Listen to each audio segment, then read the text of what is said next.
Hello all, Yellow Striker here, and thanks to all of you who watched my last video. Today's one is going to be much longer. I've decided to rank every movie or special in the Thomas franchise from the worst atrocity to the greatest masterpiece. Obvious disclaimer, these are just my opinions. We are all entitled to our own individual beliefs. This video contains opinions both unpopular and popular, so prepare to be amazed. Let's get started, with the worst being to the surprise of literally no one, Misty Island Rescue. Do I need to explain? This special sucks and has no positive aspects whatsoever. Thomas is a racist jerk and does not redeem himself. Diesel is forced to apologise for trying to deliver logs and is completely forgotten about. The logging locos are a huge insult to the series. There's barely any realism, and need I mention the numerous plot holes in this movie? Why is Thomas being put on an unsecure raft, let alone on a ship, when there is a bridge to the mainland? What use is sending 3 engines to an unknown island just to find a missing E2 tank engine? And why the main express engine? Why? Also, if there's a tunnel to Misty Island, then how is it in the middle of the ocean in front of Brendam? And how has no one ever noticed it before? I really can't spend any more time on this special. I just can't. Next up, we have Big World, Big Adventures, which is barely an improvement. Unlike the previous film, this one actually has a few decent aspects. Firstly, Nia is written well here.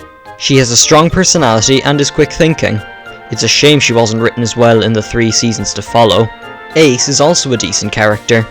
Quoting the unlucky Tug here, he's portrayed as a typical bad influence, and gets what every bad influence deserves. Nothing. He doesn't get his comeuppance, he doesn't get a redemption arc. Thomas just leaves him and forgets about him. I like that. The songs are okay too, I guess. That being said, this movie is not something to celebrate. This is what started the downfall of the franchise. The writers have given up on realism completely and have made every railway look like Chuggington, and the story sucks as well.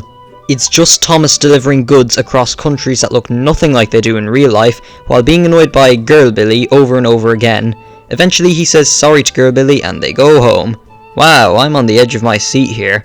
Also, what is with the action? There are only like 2 action scenes in the entire movie, and they pop out of nowhere and are wrapped up almost immediately. The lack of realism just adds insult to injury. Thomas himself is nearly just as bad as he was in Misty Island Rescue, but at least here he redeems himself. Seeing Sir Topham Hatt getting bullied was very skippable, something a lot of people would have wanted to see after Lost Treasure, but not here. Overall, an improvement on Misty Island, but far from good. And now, some people will want to kill me for this next placement, but I did say that there will be some unpopular opinions ahead. So, for another poor special, we have Tale of the Brave. Yes, I said that. Tale of the Brave is not good. I'm sorry, but I've rewatched it and I can't bring myself to like it. The reasons why I don't like this special are very similar to why I hate Bubba. The story is just as poor. It's just about Thomas seeing a footprint, and then it switches to Percy being afraid of monsters, and again switches to James being a jerk. This goes on for just under an hour until Percy gets upset with Thomas for trying to reassure him that monsters don't exist, and goes to the clay pits and finds James, who accidentally causes a landslide, but Percy rescues him. An hour well spent. Okay, it's executed a lot better than Bubba. It's a lot more realistic, James is in character, the animation is solid, and the tone is done well.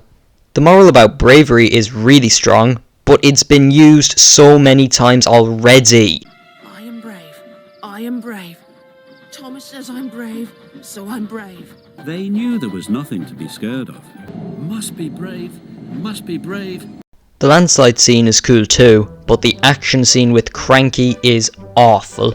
Again, it comes out of nowhere, and just as it ends, it turns out to be pointless, and just showed Cranky nearly killing himself, just to force out an emotional ending with Gator. Speaking of Gator, I need to talk about the new characters in this special. Reg sucks. He doesn't add anything to the story or the rest of the series, despite the scrapyard being a good location. Timothy had potential, but after 2 seasons he was completely forgotten about, and I would have really preferred to see Boko or Fergus return instead. Gator, however, was handled well in this movie alone. His backstory is great, as is his dynamic with Percy, After that though, he suffers from the exact same problem as Timothy. Marion, on the other hand, is great. Despite not having a big role in this movie, she lasted long into the rest of the series and had a good part to play in Lost Treasure, and I think she's a fun character overall. In conclusion, I think this special is poor, but much better than the previous two. Next, we have Day of the Diesels. Some of you may be surprised at this being ranked above Tale of the Brave, but believe me, I don't like this special, but it has a lot of redeeming qualities for me. This is the point where we move on to the movies that I find to be disappointing rather than bad. Now, a lot of people say that this is the worst special in the franchise, but I disagree. This special does some things right. Just like Tale of the Brave, it's centred on Percy as well as Thomas, and I like how the movie turns the spotlight onto Percy. We see him and Thomas both interacting with Belle, and how Thomas befriends her, leaving Percy as the odd man out. Then, we see this escalate to Percy slowly gaining Diesel's trust, and then being led to Diesel 10. Up to this point, I like the flow of the story. It takes its time to get to the main plot, but after that, it gets a bit too relaxed.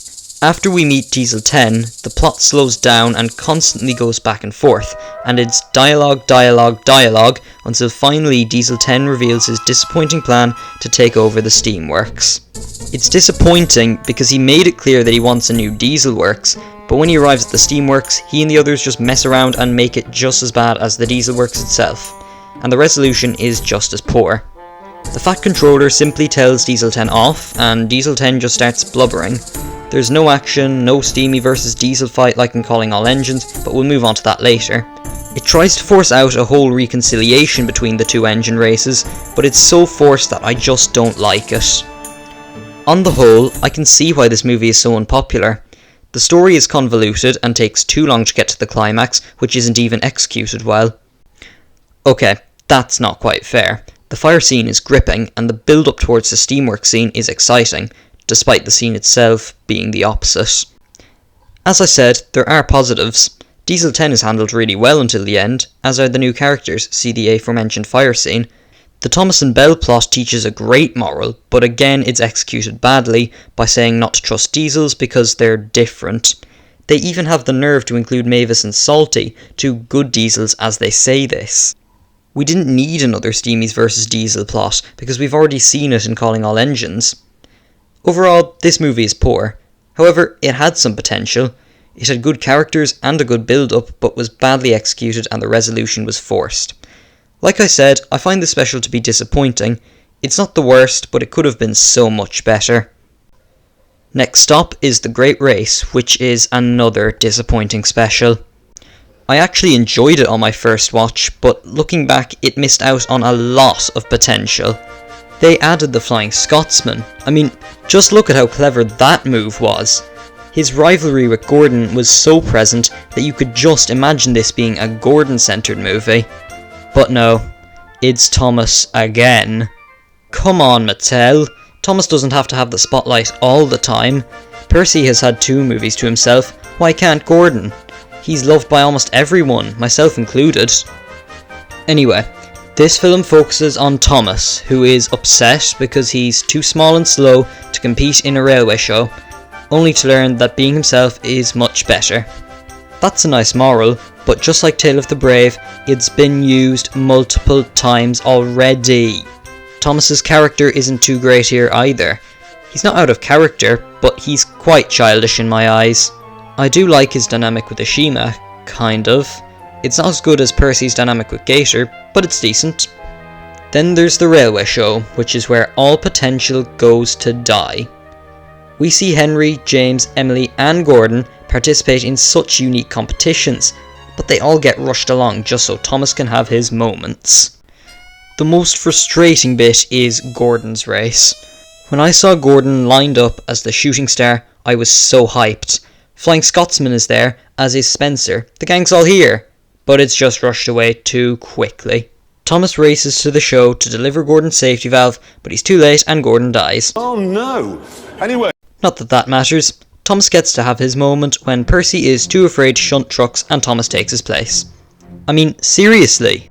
I would have loved to see an entire film about Gordon competing against Scotsman and Spencer at the same time.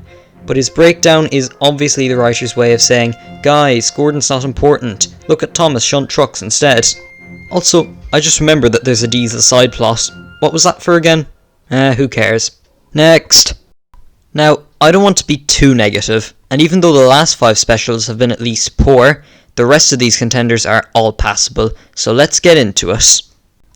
First in the decent category we have Journey Beyond Sodor. I originally disliked the special when I first saw it, mainly because of the bouncing and, Beresford. But when I watched the Bwubba era, I'm ready to forgive it. JBS is a Thomas goes on an adventure plot that is done right. He quarrels with James over who's the most important and takes James's trucks to the mainland. This, first of all, is fire. I love the Thomas and James rivalry. It's been present in seasons 5, 8, 9, 10, 11 and 19, and even in The Great Discovery. No matter how good or bad the episode, their dynamic is a treat to watch, and it's dialed to the max here. James brags about being the most important, Thomas is jealous of him, and takes his important trucks to the mainland to see the world. Both of these guys are 100% in character, and it makes this special so much fun to watch. Then there's the adventure itself. I like how instead of Thomas seeing the world and meeting new friends around every corner, he just agrees to work for this sketchy couple, and then it turns into forced enslavement. That's a cool villain arc, and it breaks the mold of the villain wanting domination and or destruction, see Magic Railroad and Hero of the Rails.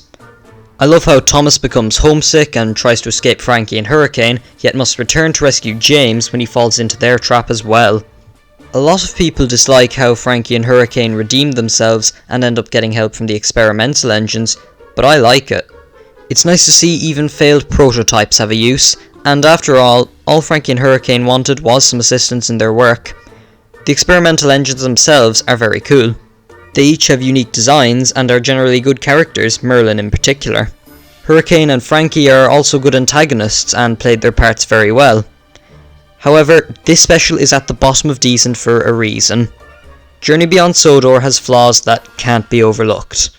Similar to Day of the Diesels, the story kind of slows down in the middle.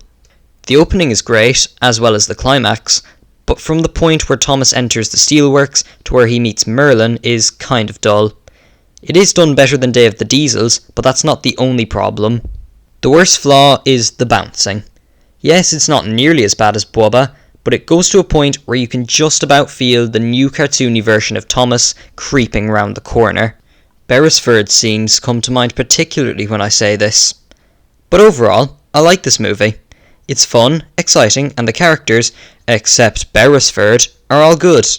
Moving on. King of the Railway can be described in one word: decent. Some people say that King of the Railway is bland, but I think otherwise. This special wasn't made to be a big adventure for Thomas, or to showcase oh so much about our main cast. It was simply made to introduce Ulfstead Castle, one of the best locations of the CGI era, and Stephen, one of my favourite CGI characters, besides Hero and Luke. They did a great job at doing just that. It didn't try to be big and flashy, but it did promise a lot of expansion to the world of Sodor. And boy, did it succeed. Ulfstead Castle is seen at least once in every season to follow this special, and a lot of the great episodes in the Brenner era feature Stephen, such as Slow Stephen. Now, there are a few unnecessary side plots, but I can see past that because they're enjoyable, especially the ones centred on Gordon and Spencer. They were the right characters to use with Caitlin and Connor, and are generally fun rivals. There are no high stakes in this movie, but again, it didn't intend on doing that. It only focused on world building, but it did include Stephen getting trapped in a mine. This special feels more like an elongated episode, but one that does everything right. The main reason I rank this higher than Journey Beyond Sodor is because of how much it set up for the rest of the show. Journey Beyond Sodor had characters and locations that would mostly never be seen again, but Stephen, Millie and Ulfstead Castle left a big positive mark on Audrey's creation. And now, we're on to Thomas and the Magic Railroad, the special that people either love or hate. I, for one, put it smack dab in the middle of the list, because I have no idea what to say about it. I saw this movie when I was really young, so I have a small nostalgia bias for it. That being said, this movie, like Journey Beyond Sodor, is flawed. Magic should never be incorporated into Thomas. That is the #1 rule when writing for the franchise, no pun intended. The show is meant to be realistic, and the concept of secret dimensions and magic buffers goes against that. Another problem is that the story is quite convoluted. The movie keeps transitioning from Mr. Conductor and Thomas worrying about Diesel 10, to Burnett moping about Lady, and to Lily meeting Junior, until eventually all ends get tied together and makes up the climax. Despite it being a bit convoluted, the story is enjoyable. Diesel 10 is a cool villain, this being the first time we see him in the series. He raises the stakes, making the final chase really gripping. The music slaps too. The score in general is one of the best from all the movies except Lost Treasure. It feels so magical at times, mysterious at other times, and gripping at the end. The lore about gold dust and interdimensional realms are interesting to watch, but I do not want it to interfere with the rest of the show's timeline. Therefore, I do not consider this as canon, and as a result, I find the movie to be a good watch. When Audrey said that Thomas was in danger of American corporations, this is the kind of stuff that he feared. And finally, in the decent film category is another controversial opinion, Calling All Engines. This is another special that I rank highly for nostalgia alone, but after rewatching it recently, I would argue that this special is actually good, better than a lot of people think. Again, it's flawed, but this time there's only one gripe I have. The learning segments. Cut them out. They're dull and pointless, and they make the special feel all the more childish. Aside from that though, there is a lot to like about Calling All Engines. Firstly, I like the plot device of an airport. Look closely and you'll see that it raises the stakes of the movie. The main plot is about the Steamies and Diesels squabbling to a point that this airport may not be built. No airport means no tourists, which reduces the railway's revenue, causing the Northwestern Railway to go out of business. That's a fascinating story, and it feels almost Railway Series-esque. I also massively prefer the Steamies vs Diesel rivalry here than I do in Day of the Diesels. The reason I prefer it here is because it showcases how both the steam engines and the diesel engines are equally bad, and that fighting won't solve their problems. I love how the story is executed too. It starts with the Diesels being jerks, Thomas playing immature jokes in revenge, but suffers from the consequences when Tidmouth sheds are destroyed. This leads to both Steamies and Diesels being angry with each other, and eventually things get out of hand in a full-on fight scene. That's another thing I need to mention, the fight scene. It's so fun and epic for a so-called childish movie, and it shows how far a small dispute over jobs escalates to. This brawl leads into the threat of failure of the airport that I mentioned earlier, and I actually like the dream sequence that follows. It implies that without holidaymakers, Sir Topham Hatt will be forced to sell his engines, making them useless. Again, look closer and you can see how the stakes are raised here. After that, the Steamies and Diesels have one big confrontation and agree to put aside their differences to complete the airport. That scene is great. It shows each engine, who is no better than the other, realise what's really important. It feels much more genuine than Day of the Diesel's 5-minute reconciliation scene. Now you can see why I like this special. Many say it's boring, but I don't know why. I feel like almost every scene, other than the learning segments, played its part well. There were 1 or 2 bits of filler, but that's not important. The story flows nicely, it isn't convoluted or slow-paced, and the songs are great as well. Just like King of the Railway, it does feel more like an elongated episode rather than a special, but it doesn't do anything awful, has a good moral and an interesting story, and obviously wasn't made to be masterful. These next 5 specials, however, are masterful. We've finally reached the top 5, everyone, starting with Hero of the Rails. Hero of the Rails was a very pleasant surprise in my recent rewatches. This was a great start to the full CGI era, shame the following 4 seasons weren't. Like King of the Railway, it introduced a great new location, that being the Steamworks, that would last all the way to the show's end, and some really good characters too, Hero, Victor and Kevin. Speaking of characters, this film is great at handling characters we know already. They used Spencer to do this, which was genius. Firstly, it was nice to have a break from having a Diesel as an antagonist, but it took its time to show Spencer gradually going from a bit of a jerk to a villain willing to murder. What I like even more is how Sodor's engines react to his presence. When the special begins, he's rude to all the Steam team, and they all agree that he's a prick. When Spencer picks on Thomas, everyone else comes to his defense. The Steam team may argue on most things, but when Spencer shows his streamlined face, they all join forces. I also love how Thomas is willing to put up a fight. He accepts a challenge from Spencer, but even after losing, he makes a huge discovery, that being Hero. This is the highlight of the film. I can speak for a lot of people when I say that Hero is an international character done right, unlike Nia. His backstory is fascinating, his design is stunning but doesn't scream I am Japanese, and his character is great, particularly in season 17. After that, the story progresses. Thomas goes to the steamworks to be repaired and sees some spare parts that could be used to fix Hero. He secretly transports them to Hero, but doesn't tell Sir Topham Hatt for fear of Hero being sent for scrap, which I think is a great way to raise the stakes of the special. At this point, you're probably wondering what happened to Spencer, or thinking that he's been forgotten about, like Diesel in Misty Island Rescue. Well, good news, he isn't. He gets suspicious about what Thomas is doing, and looks like a threat to Operation Hero. Thomas knows he can't save Hero alone, and asks his friends for help. This is another example of how well written the main cast are in this movie. They don't hesitate to work together to help Hero and keep Spencer at bay. Even then, Spencer gets closer and closer to finding out about Hero, and eventually, when Hero is back in Steam, Spencer chases him, determined to have him scrapped. Thomas, however, is determined not to let Hero down, and races to get Sir Topham Hatt and persuade him to restore Hero. Thankfully, he succeeds. Hero is restored and returns to Japan. The closing scene of him returning home is lovely, and arguably better than Tale of the Brave's ending. This is certainly one of the better aspects of the Nitrogen era, and must have a place in my top 5 for sure. Fourth place in the top 5 goes to The Adventure Begins. For some people, this is the best of the bunch, and I can see why.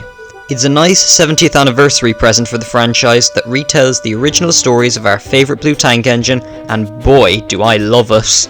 It's kind of annoying that Henry is in his stupid CGI persona, but that's a nitpick. Gordon and Edward's portrayal more than make up for it. Gordon is shown as an intimidating big engine to Thomas, even though we've already seen him struggle to pull a goods train up a hill, and his pompousness and impatience is taken to the max here. Edward, on the other hand, is a kind mentor figure who doesn't make fun of Thomas's adversaries the way Gordon and James do. Another detail I love is Glyn. His concept and design are so clever, and I'm surprised he isn't one of Audrey's characters. To be honest, there isn't much more I can say about the special. It's a joy to watch, and it was Brenner's way of assuring us fans that the show is in safe hands. However, it isn't my favourite of all the specials because it's a story we've all heard before in Season 1, coincidentally my 4th favourite season in the franchise. These next 3 specials are better than Adventure Begins because of how original and well executed they are, and the following 2 are tied for 2nd place. They are The Great Discovery and Sodor's Legend of the Lost Treasure. I love these movies so much. They're both so similar and different at the same time. The Great Discovery focuses mostly on Thomas's character and his reaction to leadership and Stanley, with some cool action scenes to go with it.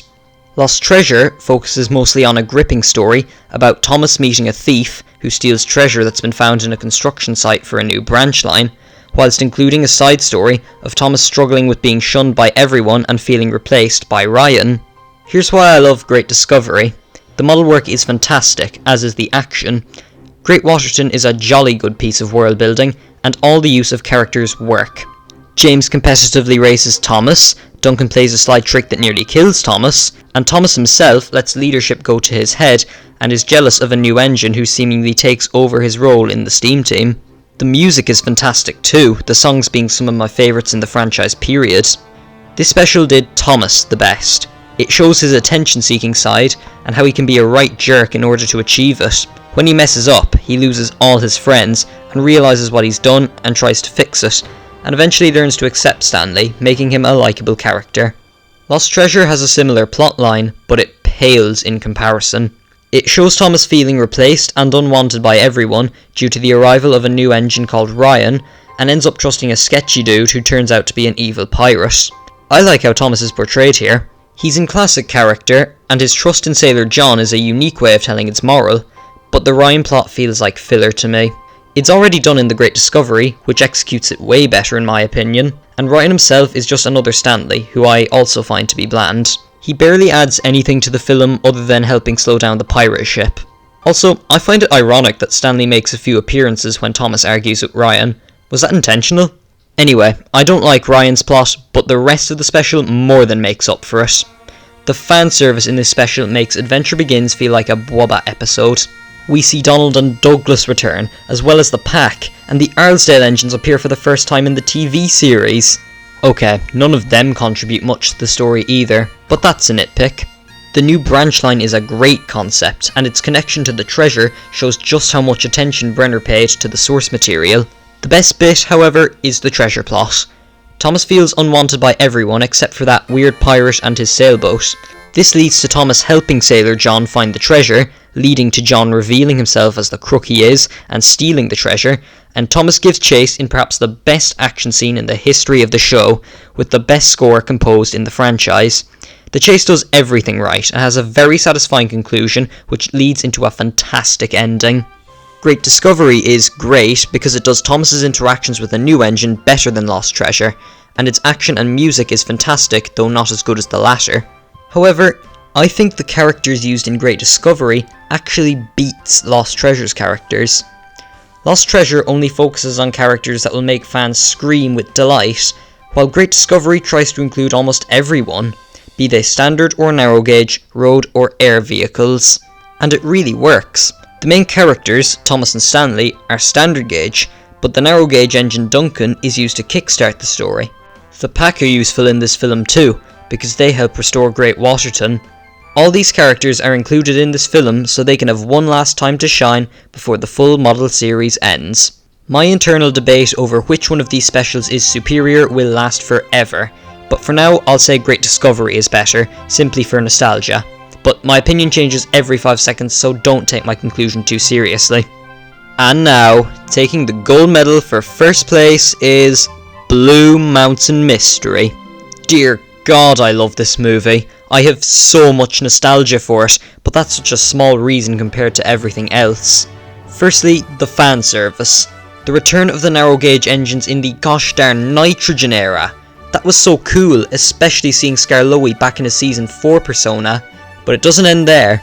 All the narrow gauge engines have a big part to play in the story, which I love. The story itself is very strong. An engine called Luke fears of being sent away because of him knocking an engine into the sea when he arrived on Sodor, and the Skarloey Railway gang agree to keep him safe. When Thomas arrives to work at the Blue Mountain Quarry, he finds Luke and wants to know more about him, and the little engines all trust him with their secret. Later, Thomas goes in search of the engine Luke apparently killed, and finds out that Victor was indeed said engine, who got repaired and now works in the steamworks. Thomas tries to tell the narrow gauge engines, but is stalked by Diesel, who hopes to turn Luke into the Fat Controller and have him sent away. Compare this to the plot of the Bwabba movie and see how much better it is, and boy is it executed well. The flow of the story is a great one.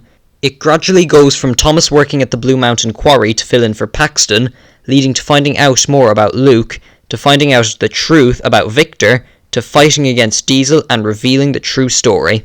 There's no filler, the story isn't convoluted, and every scene in the movie is there for a reason. The characters are used well too. As I said, the fanservice characters don't just do diddly squat to please fans.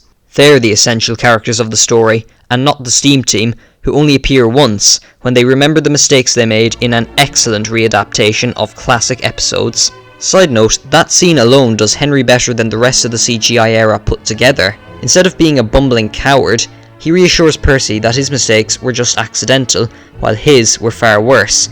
And this movie also shows his snooty side in the sad story of Henry. Guys, Miller just did a character better than Brenner. Let that sink in. After that, we don't see the Steam team get stuffed in at all. I also like how they use characters introduced in previous seasons for big roles as well. Victor, who we know as the Doctor of the Railway, suddenly has a whole backstory going with him. Paxton is used as a catalyst for the climax and resolution of this film. We see him talk to Diesel out of fear, but at the end he knows he must do the right thing and finds Victor.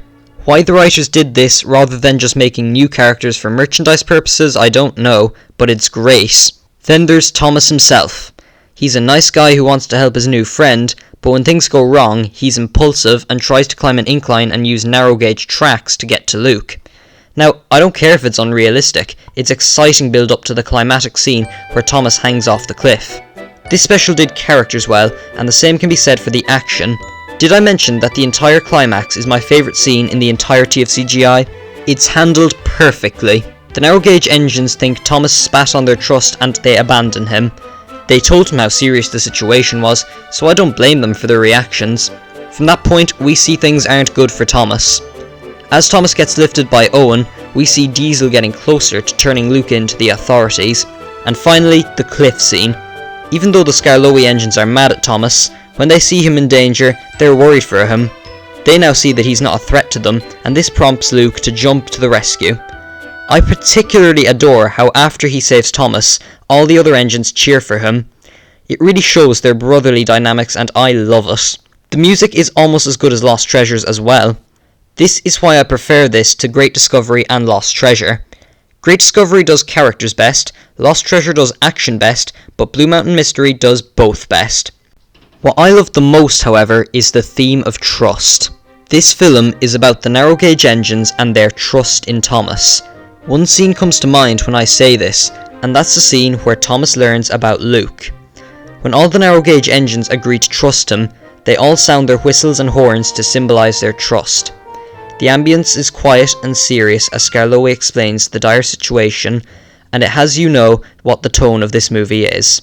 Later, when it seems like Thomas has let their secret out, the engines are enraged as they warned him not to tell the others about Luke. However, when Thomas is in danger of falling off a cliff, Luke still trusts him enough to help him. This one line gets me every time. Trust me! I can do this! I'm your friend! There's basically nothing wrong with this film. The ending with Luke and Victor can make a grown man cry, and the closing song is an absolute banger that has a special place in my heart. So there we are, all 14 specials, some good, some bad, and some ugly. Before we finish this video, I would like to thank Peter Sam the Narrow Gauge Engine for sponsoring my channel. This video is partly based off his ranking of the specials, so I'd recommend you check that out after you've finished watching mine. Now, I think I had better get running because after posting my opinions on Tale of the Brave, most of you probably want me dead. This has been the Yellow Striker, Slán!